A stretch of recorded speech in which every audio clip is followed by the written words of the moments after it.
అందరికీ నమస్కారం. Welcome to Prajakshetram. సిద్ధం ఇప్పుడు ఆంధ్రప్రదేశ్లో ఎక్కడ చూసినా సిద్ధం సిద్ధం అనే నామస్మరణ మారుమోగుతుంది. ఎటు చూసినా సిద్ధం పోస్టర్లు, స్లోగన్లతో వైసీపీ ప్రచారం మారుమోగుతుంది.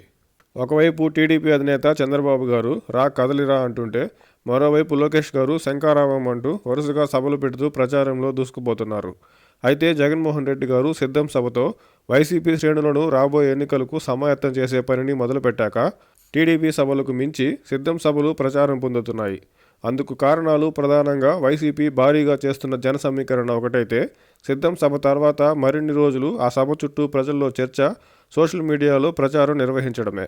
టీడీపీ నిర్వహించే రా కదలిరా, శంఖారావం సభలతో వైసీపీ సిద్ధం మాదిరి ప్రభావాన్ని టీడీపీ సభల అనంతరం కొనసాగించలేకపోతుంది. అభ్యర్థుల ప్రకటన ఒకవైపు చేస్తూనే భారీగా శ్రేణులను సిద్ధం చేసుకుంటూ పోతున్న వైసీపీ ఒకవైపు ఉంటే, టీడీపీ మాత్రం ఇంకా బీజేపీతో పొత్తు, సీట్ల సర్దుబాటులోనే తలమునకలై ఉంది. ప్రజల్లో భారీ ప్రచారం పొందేలా వైసీపీ చేస్తున్న సిద్ధం సభల తర్వాత వైసీపీ గ్రాఫ్ కొంత పెరిగిందని రాజకీయ విశ్లేషకులు అభిప్రాయపడుతున్నారు.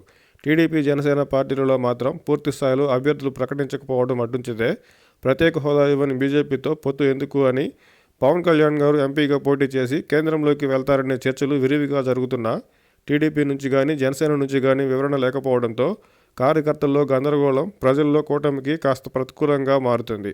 మరోవైపు వైసీపీ సిద్ధం సభలు పూర్తవడంతో రాష్ట్ర వ్యాప్తంగా వైసీపీ శ్రేణులను ఎన్నికలకు సమాయత్తం చేయడమే కాక, గతంలో టీడీపీ వైఫల్యాలను, పొత్తులపై విరుచుకుపడుతూ ప్రజల్లో బీజేపీతో పొత్తు, సంక్షేమ పథకాల అమలుపై చర్చ ఉండేలా చేసుకోవడంలో వైసీపీ సిద్ధం అంటూ దూసుకుపోతుంటే, టీడీపీ మాత్రం బీజేపీతో పొత్తు, సీట్ల సర్దుబాటు, పవన్ కళ్యాణ్ గారు ఎంపీగా వెళ్తారనే వార్తల నడుమ వెనకబడిపోతుంది.